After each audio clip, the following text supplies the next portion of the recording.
Well, we should say that your book is a sort of a dialogue, if you will, between you and your father in many respects, who about the question of like what era are we in, or are we still in an era of capitalism? But before we get there, and you offer a little bit of history for this, let's go back to feudalism for a moment so that we can enter this conversation where everybody has sort of a good understanding of the basic terms. When we talk about feudalism, we're talking like the shift from feudalism in the, I guess, the 17th and 18th centuries, more or less. Tell us what was feudalism and how did capitalism sort of like replace it, or to what extent did it replace it, at least in that era? It's a question of who had the power to make people do things for them. So under feudalism, it was the landowners. If you owned large tracts of land, you also controlled the peasants living on them. Effectively, you owned them, not individually, but collectively. And land ownership, therefore, allowed you to watch them produce wheat, barley, corn, whatever it is that they were producing. And then at the end of the harvest, send the sheriff, who, by the way, was your right-hand man, if you were the landlord, the lord, the baron, the earl, whatever. And the sheriff would collect 50, 60%, which was your share. So you can see that the production was happening. There was an economy. Of course there was an economy. But there were no markets. There was no labor market. There was no wage. People worked. There was labor, but there was no labor market. There was just a residual. And the power of the landowner was the capacity to use property rights over the land and labor in order to collect a rent, a substantial rent, 40, 50, 60% of the harvest. So the essence of feudalism is land. Land ownership begets power to extract a rent. Whereas capitalism, the moment we shifted to capitalism, power came not from owning the land so much. I mean, of course, there was power from owning the land, even today, real estate markets, for instance, right? In Miami or wherever. But under capitalism, it's the ownership of the machinery, of the steam engines, the locomotives, the electrical grids, today the industrial robots. So capital goods, produced means of production, machines that we've created in order to build stuff or make stuff, manufacture stuff. And anyone who owns that, the capitalist, extracts not rents, but profits. The difference between the sale price and the cost of production. My hypothesis is that in the last 10 years, without even noticing it, we shifted to a new system. I'm not saying we've gone back to feudalism, but we've gone to a system which is ahead of capitalism, but has many of the characteristics of feudalism, in the sense that if you own Amazon.com, if you're Jeff Bezos, right? All right, hold on. Let me, before we get into this, I just want to go back to just point out a couple more features of feudalism, if you'll indulge me. What inhibited I mean, this may seem somewhat rudimentary, but what inhibited the peasants working on Sam's Duke of wherever land from getting up and moving? I mean, what was it simply just like the difficulty of the lack of mobility at that time, and what captured them on this land that there was no market for their labor? Really very simple. Their head would part their shoulders very quickly if they dared say, I'm quitting, I'm leaving. There was no such concept of quitting and leaving. Their heads would be chopped off. It's really very simple. Brute force is the answer to your question. It's a very simplistic, you don't need economic theory for that. I mean, but it's an important, I think, like a measure to note, because I mean, ultimately, when we talk about like sort of that. What I think you will find interesting is how were they liberated from those bonds? And that is really very interesting. And the answer is sheep liberated humans from the bonds that they had with the land. And what I mean by this is that once navigation and shipping became more advanced, and a ship owner could start a journey in Southampton, fill up the vessel with wool, right, which came from the back of the sheep, and transport it to India, and then swap it for silk, which we didn't have in Europe, and take it to Japan and get beautiful, wonderful swords that the samurai, and then bring back the silk and and the samurai swords in Southampton, if they made the trip all the way back, right? Suddenly they had a huge arbitrage, huge profit. Okay, so suddenly landowners realized that these filthy merchants and ship owners, right, were making a lot more money than they had. And so suddenly, economic power from political power was separated. And they started competing with them. If you can't beat them, you join them. So they replaced the peasants. They chucked them off their land. It's what historians refer to as the enclosures. They got rid of the peasants using their brute force, not to keep them in the land, but to get rid of them and to create big fences, the enclosures, to keep them out and to replace them with sheep so as to participate in the international trade of wool. And suddenly you have a working class, because the expelled peasants knocked on the doors of nearby villages, which blew up and became the cities. And they said, I will do anything for a loaf of bread. That's the first labor market. The first attempts for someone to sell their labor for a wage. And that's how capitalism started. Fair enough. All right, great. And so let's jump ahead to this new era, which you call techno-feudalism, where there is a similar dynamic. The trajectory is going in a different way. There are huge differences. There are similarities, but also huge differences. Let me put it this way: the moment you type into your laptop or your iPad or your phone, Amazon.com, and you get in there and you want to buy an electric bicycle or a pair of binoculars or whatever, a book, right? My contention, and I know that sounds really very strange, is that you've left capitalism, you left the market, because Amazon looks like a market, but is not a market. Because if you and I walk into a shopping mall or a farmer's market, right, there is a huge degree of decentralization. There are lots of buyers, lots of sellers. We talk to them directly. There is no go-between between us and the market and the seller, the shop, right? We can talk to one another. Whereas the moment you and I go into Amazon.com separately, you on your laptop, me on mine, right? And let's say we type the same thing, electric bicycle. You'll get a completely different list to the one I get, because the algorithm knows you perfectly well, knows all your previous history, and knows my history, and not just through Amazon, but through Facebook, through Google, because they share this data, right? And you and I cannot talk to one another. We cannot talk to the vendor. And in a sense, it's a bit like a digital fiefdom. I call it a cloud fiefdom, or cloud fief, in which there are traders and consumers and users. And the capitalist who sells the electric bicycle to you or to me is charged a rent, something similar to the ground rent of the Lord. 40%, up to 40% is what Amazon retains. So the profit, the capitalist profit, is shifted to the account of Jeff Bezos. Now, what is Jeff Bezos selling? He's not selling the electric bicycle. He owns the digital thief in which we're all caught, just like in old feudal times. So this is the similarity. Of course, the difference is that he wasn't born with a silver spoon in his mouth like the Lord or the Earl or the Baron was. He's a capitalist in the sense that he had to invest huge quantities of what I call cloud capital in order to create this new form of rent. And that changes everything. I think this is a huge game changer. This is why I don't think we should refer to this as capitalism anymore.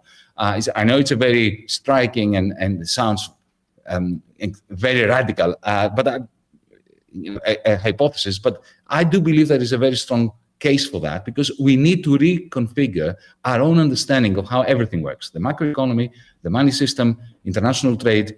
Why is there a huge clash between the United States and China today? I don't buy the story about Taiwan, about the military engagements and so on. For me, it's got to do with the fact that the United States and China are the only countries in the world that have developed this all singing, all dancing new form of capital, which I call cloud capital, which, unlike steam engines and industrial robots, is a produced means of behavioral modification, which creates the techno thieves that endow the owners of that cloud capital with an immense power to extract rents, not profits. What were the mechanisms of enclosure here? I mean, we've spoken a lot about intellectual property and the beginning of the internet, where there was the possibility for more decentralization and open source technology, but then it quickly kind of got funneled into the hands of these very few capitalists that you speak about. How did we get to this point?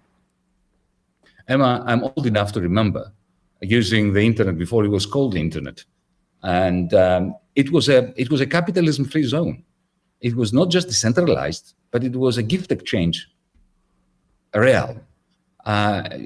To this day, if you want to visit a URL, you use the HTTP :/ program. This was created by somebody. I don't even know who this person was. I don't remember the name of this person, who actually gave it away to the community of the internet users for free. Didn't get a single penny. SMTP, which we still use to send emails, was a free program, a program produced by a member of the community. So the internet was a commons. And then the enclosures came. Now, what was it? It's not intellectual property for me. You know what it is?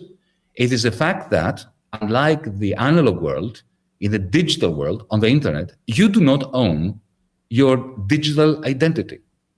When you're walking around the United States or Europe, wherever, you have a passport that your government has issued and which allows you to prove who you are, or a driver's license that your state has issued, right? So, you can prove who you are. But on the internet, you cannot.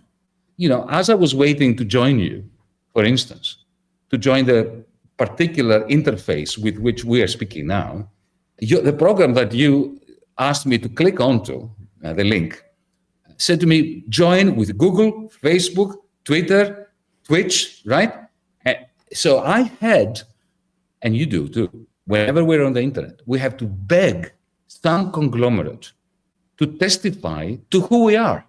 And usually it's a bank as well, because it's through your credit card or debit card that you have to prove who you are. That, in combination with the applications, the App Store that Steve Jobs initiated, creates these cloud thieves. So, for instance, why can't you, let's say that you want to go to the airport. Why isn't there a public app provided by the municipality, wherever it is that you live? You register and you say, my name is Emma and I want to go to the airport. Who wants to take me? And let anybody who wants to bid for your business do it. Well, you can't do it because you can't prove who you are. The only way you can prove who you are is by going into the Lyft app or the Uber app. And that creates the enclosure. So that's the answer to your question. But can't I do that with with Curb? I'm unclear on that element of it, because that's what the passport does, right? And the passport also proves who I am, but in real life. My driver's license, right? Or no? The passport is not owned by some corporation that can extract funds from you in order to use it. It's owned by the federal government. You pay a certain sum, you get it, you have it for 10 years, end of story. Nobody charges you rents for use of that passport. If only you had something similar on the internet, the world would be quite different. Yeah. In other words, we can't exist on the internet without having given up something to establish our verification. In some instances, like X or Twitter now, you actually literally have to pay.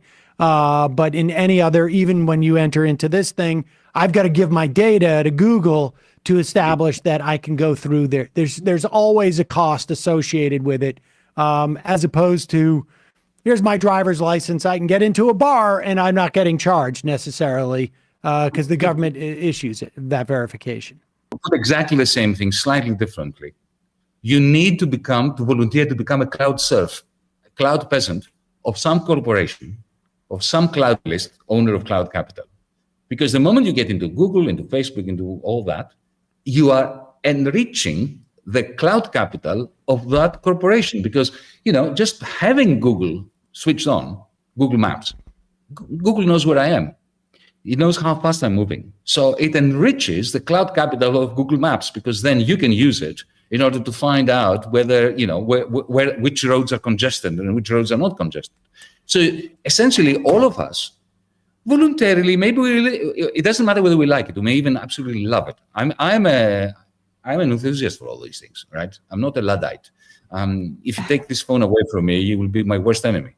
I love TikTok, all that. But that doesn't stop me from realizing or making the point that these are cloud thieves which extract gigantic quantities of rent, which should worry us all. It's not a moral point. It's not that they take away my data or they know stuff about me. I don't care about what they know about me. I know the NSA knows everything about me.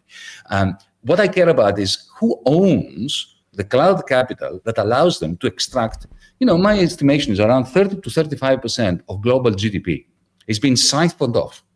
And you see the difference is, think about it. Take General Electric or Lockheed or Ford Motor Company or General Motors or Volkswagen.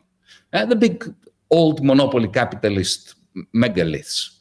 Now, 85% of their revenues goes to salaries and wages, including the salaries of the top-notch directors and so on. 85%. Do you know what percentage of Facebook's revenues go to their salaries and wages, Bill? Less than 1%. So the money is taken away from the circular flow of income. Now, that's why the Fed in your country, the European Central Bank here in Europe, they're absolutely petrified. They are damned if they reduce the money supply, the money printing, because all this money is being extracted from the circular flow of income, and they are damned if they don't because of inflation. So this is why, today to be a central banker is to be somebody who never sleeps at night. And we should worry about that because the quality of investment and the quality of jobs is constantly diminishing because the circular flow of income is constantly losing energy, value to these owners of cloud capital. And the result is we're not capable of investing in the things that would determine the future of humanity, like green energy, like, education, even straightforward capitalist goods whose production now is not particularly profitable when Mr. Bezos extracts 30-40% of the price that you and I pay for them. So this is a story of ultimately too of massive beyond wealth inequality that would have been reminiscent of the feudal era, where the duke or the king would control an enormous amount of the wealth, and this is obviously all that wealth is just sort of like sidelined, and you're saying that the central banks have this need to run the printing presses to fill that gap so that your average person can actually have some money that exists. So I want to just the inflationary pressures happening, which increases the cost of living crisis, which has other ill effects. So there is a ripple effect of ill effects. There's an analogy in our Social Security system in this country, insofar as we used to traditionally capture about 91% of income in this country would touch payroll taxes, and now it's down to about 86-85% because so much of it is above the cap in which we collect this money that it's being basically hoarded by, not literally a handful, but pretty close, relatively speaking, of people. But all right, very few people, Sam. Very few people. Even if you look at the New York Stock Exchange, which is doing really very well. But why is it doing really well? Because of the cloud capital owners, the Magnificent Seven. If you exclude NVIDIA, which produces the microchips to drive the cloud capital, the rest are, their high share values are a result of amassing this cloud rent.